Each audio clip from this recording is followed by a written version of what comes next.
I am back to do another YouTube video. Like, I wanted to provide an update on the whole situation, what's going on in Jamaica with the little girl who, you know, was told basically unless she cuts her dreadlocks off, then she will not be allowed to go to the school, you know. So I wanted to provide an update. The Prime Minister of Jamaica, Andrew Holness, has now come out and said basically his little piece. So I'm going to basically show you what he said.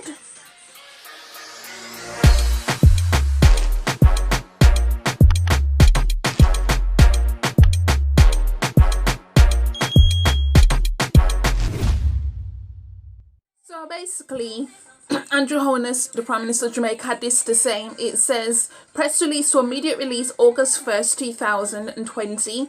Our children must not be discriminated against or deprived of their right to an education on the basis of their hairstyle.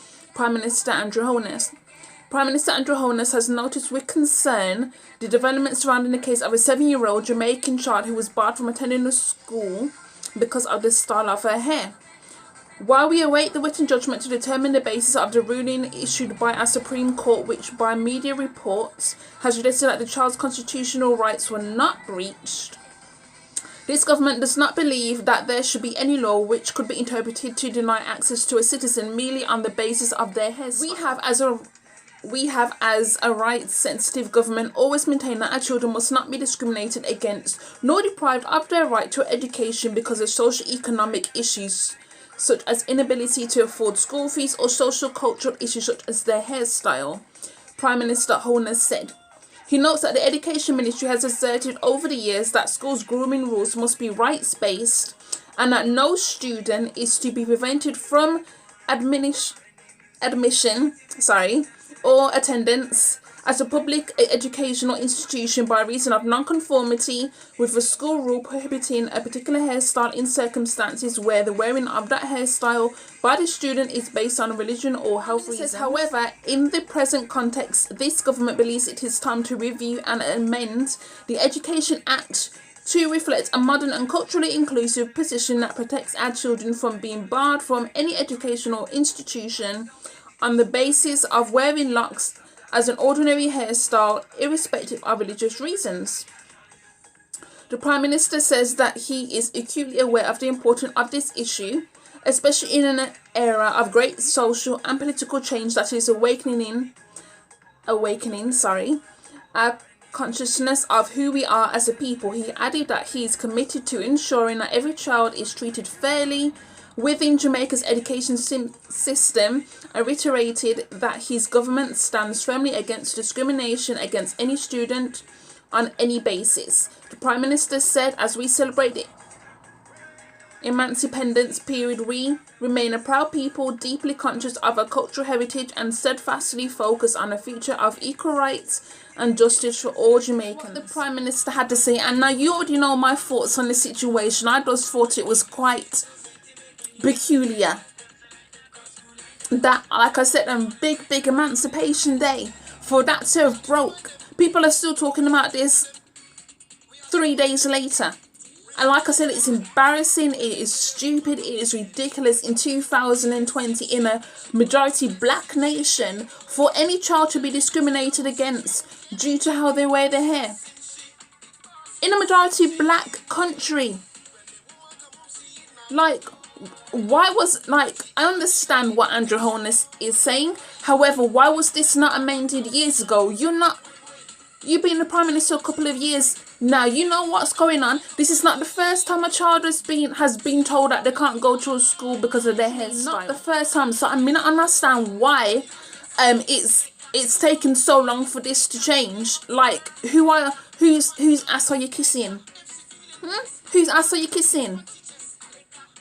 Like, if you want true independence and you want true emancipation, then you need to let go of this mentality that white is right and black is wrong. It's a majority black nation, you know? Like, it does not make any sense at all that even now, when we should be rising and doing better, we are still acting as if white people are our masters. And this is why I keep telling you people on my channel, my subscribers, I keep telling you that colonialism is still present. It's not gone anywhere. Don't listen to these white people telling you that it's gone. It's not gone anywhere. Just look at what's happening to Nick Cannon, who made those anti-Semitism comments about Jewish people. I'm not saying I agree with what he said. However, whenever it's black people who are being discriminated against, nobody gives a shit.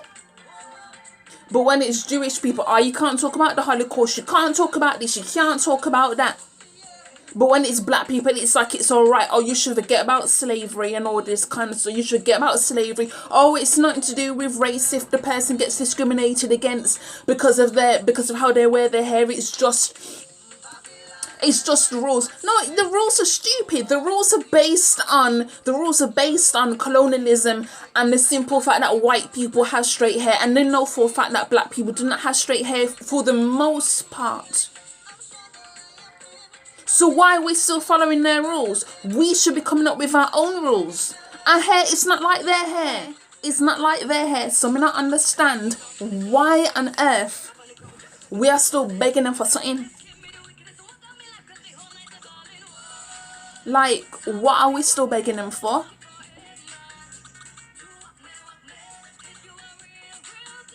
That 7-year-old child should not have to experience that. All she knows is Jamaica. All she knows is seeing black people around there for the most part. You understand? It's not like she was raised here in England. This racist hub that's responsible for a lot of this shit. Yeah. All she knows is black people, black people, black people, black people, and a few like little white people, Asian people, like all around. All she knows is that. And yet you, as a black nation, have told her that her hair is not good enough. Tell these black children this. They internalize it. It doesn't, like, sometimes it really does not matter what you as a parent teach your child. Sometimes that can all be undermined by how society treats that black child. And I am really disgusted that a little girl, little boy, whoever it is, because this is not like I said, this is not the first time something like this has happened. It's just really disturbing to me that it's still going on, and only now because it blew up and it went over to American media that the Jamaican government has decided that they want to amend these rules. I bet you any money if it just stayed within the Caribbean community, nothing would change. Nothing would change. I bet you any money. Jamaica, don't get me wrong, I love Jamaica. Half of my family is from Jamaica.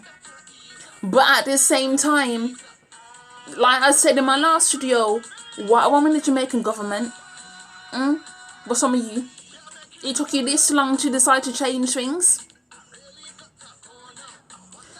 And don't even get me started on those Jamaican court. I don't want nobody to come sue me anyway, so I'm, picking my words wisely, but only now you're deciding to change things. Only now. It don't make no sense. Make no sense at all. Like, blood clot, man. I don't want this video to be too long, so I'm going to, end it here. But as I said before, please let me know your thoughts down below. Don't forget to like, comment and subscribe, and please share the video if you enjoy it. Alright, I shall be back in a few minutes for 2 more videos. Okay, bye.